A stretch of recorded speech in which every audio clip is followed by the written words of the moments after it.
Yes, fully verified na ang GCash account ko.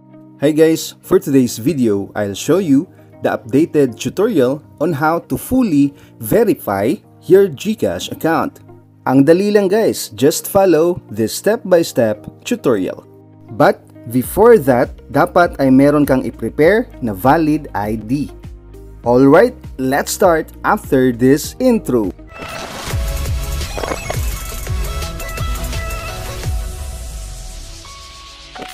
So first, log in to your GCash account. To verify, click Profile below. As you see, basic pa itong GCash account ko. Para ma-fully verified, ay itap itong Verify Now. So ito yung mga GCash tips guys. So later is magka-capture ka ng iyong ID photo, mag-selfie, and then mag-fill up ng iyong personal information. Para makaproceed na tayo, so click again, Verify Now. So tell us about yourself. So unang i-fill in mo dito ang iyong birthday. Then, are you a Filipino? Yes. At ngayon ay i-check mo itong I accept the terms and conditions, then click Next. At itong mga nakikita mo sa screen ay ito yung mga accepted IDs ni GCash para maka-verify ka na ng iyong account. So, nandito yung driver's license, UMID, postal ID, passport, SSS ID, national ID, AFIL ID, and meron din dito sa ibaba guys, ang other IDs. Hindi ko na-try ito guys, hindi ko na-open to. Just in case wala dito yung ID mo, itry mo itong other IDs. Okay, baka nandito yung ID na gagamitin mo. Para makapag-select ng ID is i-click lamang itong arrow. At ito ang mga GCash tips guys, okay? Make sure to follow these tips. So dapat clear and readable ang mga nakasulat sa ID. Make sure na match ang ID photo sa selfie mo. Take a photo of your real ID at hindi photocopy. And then complete and correct lahat ng personal information na nasa ID, okay? To proceed, pindutin ang confirm. Scan the front side of ID. Then, scan the back side of ID.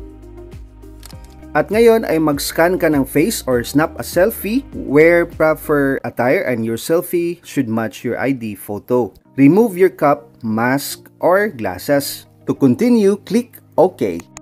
So now get ready to take a photo of yourself. Remove any items obstructing your face. Position your face within the frame. Okay? Your face will be automatically scanned. Make sure there you are, well lighted. To continue, pindutin ang next. Okay, please show your face. Please look at the camera. Please blink. Okay, done. Ngayon is fill information. Tell us about yourself. Your information should match your ID. Submitted details should be complete and spelled correctly. Make sure na ma-fill upan mo lahat at dapat correct spelling. At ngayon, itap ang OK. So now is i-type in mo na dito ang iyong information. Please complete your personal information. So make sure na ma-fill upan mo ito lahat guys. Type in your ID number, salutation, Mr. or Mrs. or Miss. Ayan, so ang name at saka middle name and last name is automatic na yan.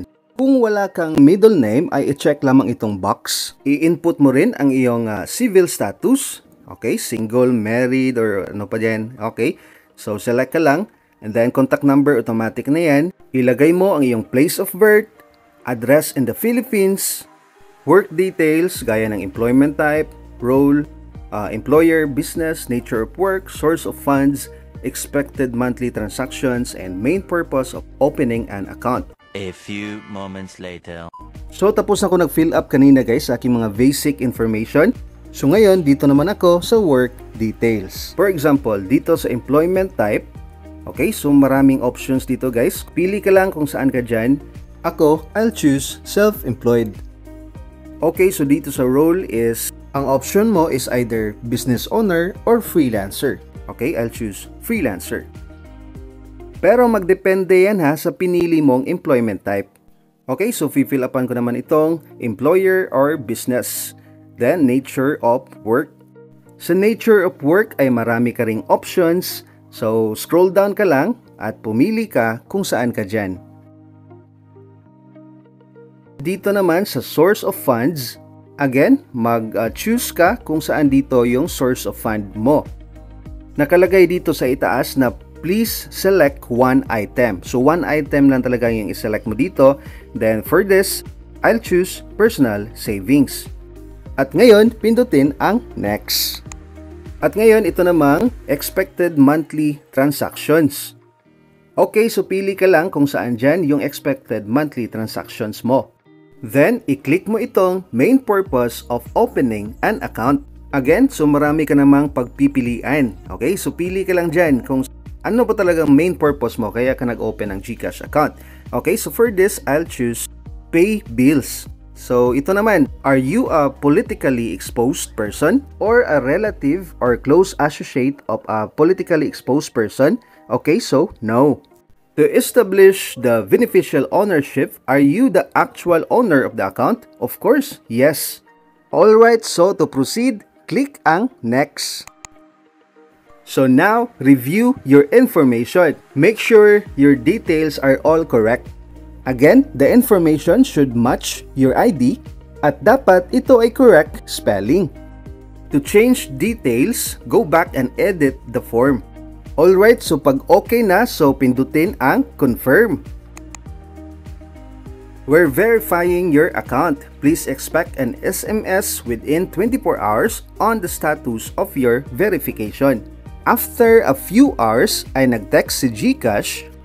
Okay, so congratulations, your account has been fully verified. You can now use send money, online cash in, bank transfer, and more. Thank you for using GCash. Ayan. At ngayon is punta naman ako sa aking GCash account para mapakita ko talaga sa inyo na fully verified na siya. Okay, so I will enter my MPIN at i-click ko itong nasa baba guys, itong profile. Alright, so kanina is basic yun guys, ngayon is fully verified na. Sana all. And there you have it, ganun lang kadali ang pag-fully verify ng iyong GCash account as long as meron kang valid ID. And that's all for today's tutorial. If you learned from this video, don't forget to hit like and subscribe now. If you want to learn more about GCash, ay i-click lamang ang mga video na nasa screen. Alright, thanks for watching, God bless, and always remember, live, learn, inspire, value, and enjoy life.